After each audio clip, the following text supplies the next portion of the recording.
Hi everyone, I'm Ryuk and today I'll be reviewing the KALTIK JNR aggressive skates. For the background, I started aggressive skates last summer and I decided to buy my first pair. But I quickly discovered that my first obstacle will not be my first grind or dropping into a bowl, but actually my shoe size. I'm a size 4 and apparently to the eye of the world, I'm a kid. Most aggressive skates brands target men between the size 39 to 47, which is size 5 to size 12 in US sizes. Some brands make few models going down to size 5, sometimes to size 4, but it's very rare. I started quite on a budget, so I wanted to buy a second-hand pair, and finding uncommon skates into an uncommon size was quite difficult. So I basically had to choose between the Razor Genesis Junior, the new Jacks, those horrible things, and the KALTIKs. My first choice being the Racers. Hopefully I was able to find those USD Sways 57 that are actually part of the adult section, and I thank the world every day for that because my alternative choice would have been really different.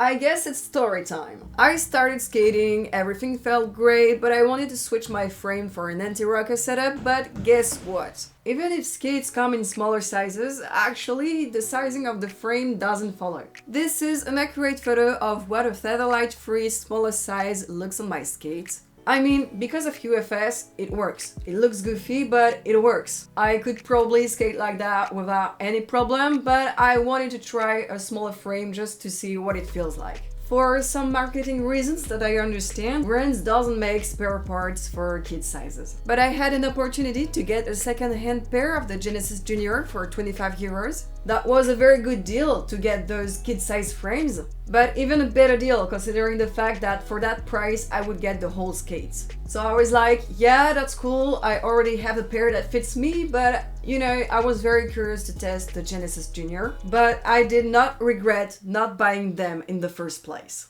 Actually, the fit felt weird, like I was wearing, you know, a wood clog. The back part of the liner, where my heel is supposed to lock in, just kept pushing my feet forward, so my toes were always crushing into the toe box. So whatever the size I was choosing, they were always too small. They are adjustable from a size 4 to a size 7. I'm a size 4, so they were not supposed to be too small at all. I tried my USD liner in them. It was a little better, but not game changer. So they were too small in length, but at the same time, too big in width. And you know, that was my biggest concern when I was about to buy kid aggressive skates, is that I was like, you know, I have small feet, but I'm an adult.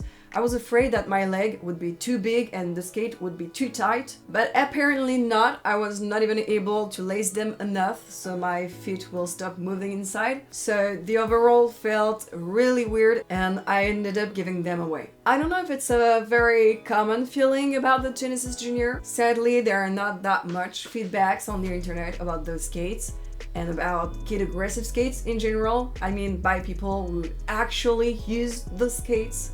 So this leads to today's review. I was able to find another pair of aggressive skates for 20 bucks. So let's introduce the KALTIK K Junior aggressive skates. And they look completely different from other aggressive skates. Mostly because the boot is actually a free skate boot mounted on an aggressive setup. To adjust the boot, you just need to loosen the screw inside, then push the button on the outside and slide the front part back and forth. It is more convenient than the Genesis Junior because you don't have to unscrew the whole frame and sole plate. There are laces on the front top of the feet, nice 45 buckle that helps to keep the heel in place, classic buckle on the cuff. Because they are less bulky than classic aggressive skates, they are also way lighter. One whole skate is about 1.1 kilogram compared to classic aggressive skates that would be between 1.5 and 1.7 kilogram, but I'll come back to this later. Then the liner, it's nothing extraordinary, it's soft and comfortable,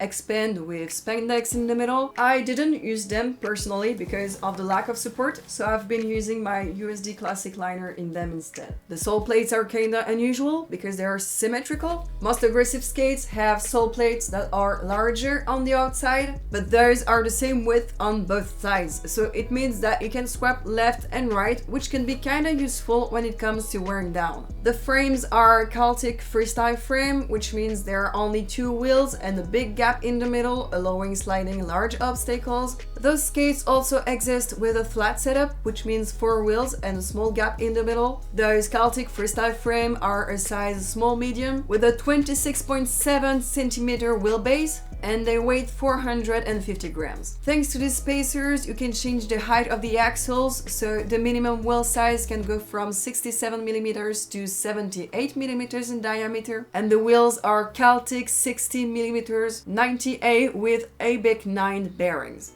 That's all for the technical review. Now let's talk about feedback after real testing. First, the sizing. The brands say it's adjustable from a size 4 to a size 7. I'm a size 4, which is a size 36 in my country.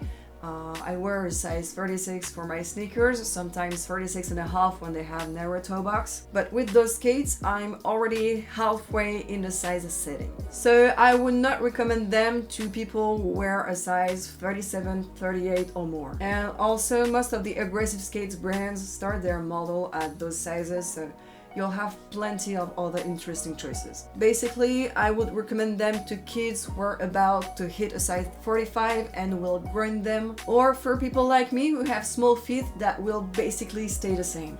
Secondly, I want to talk about the weight. Those skates are incredibly light. When you're used to normal aggressive skates, it feels really disturbing.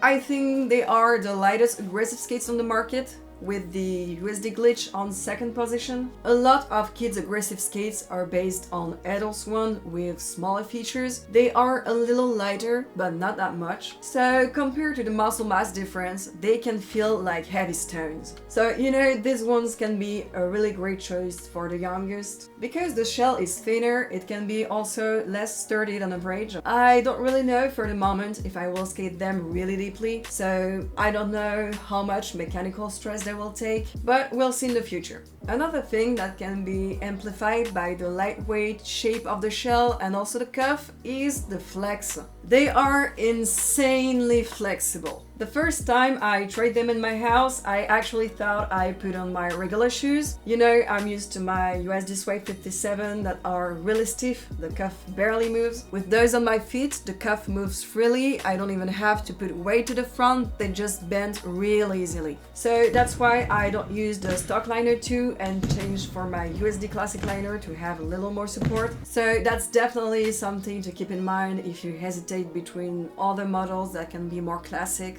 The sole plates, they're not the largest or the fastest, but they're definitely okay to learn sole grinds. The frame, for the moment, I am not a big fan. I'm used to an anti-rocker setup, so those feel really awkward for me because the shape of the groove is really different and I struggle to land precisely on my grinds, but I think it's also a matter of habits. The wheels felt really slow, but I think it's also because the bearings are not in their greatest shape.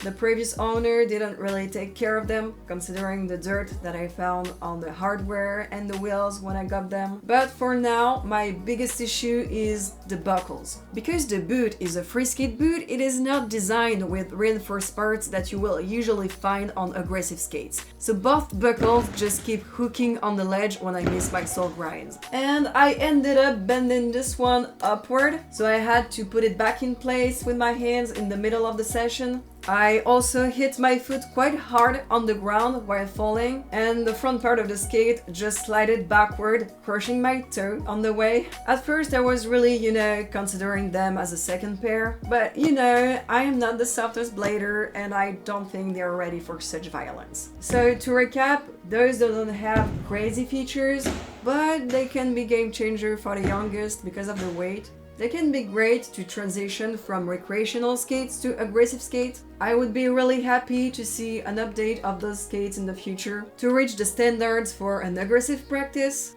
So yeah, basically that's all for the review. At first I didn't plan to start a YouTube channel on that, but you know, I have to admit that I like to test gears and making reviews. And also when I noticed the lack of content about kit aggressive skates, I wanted to share my knowledge and my feedbacks. So yeah, I hope it will help some people, and thanks for watching.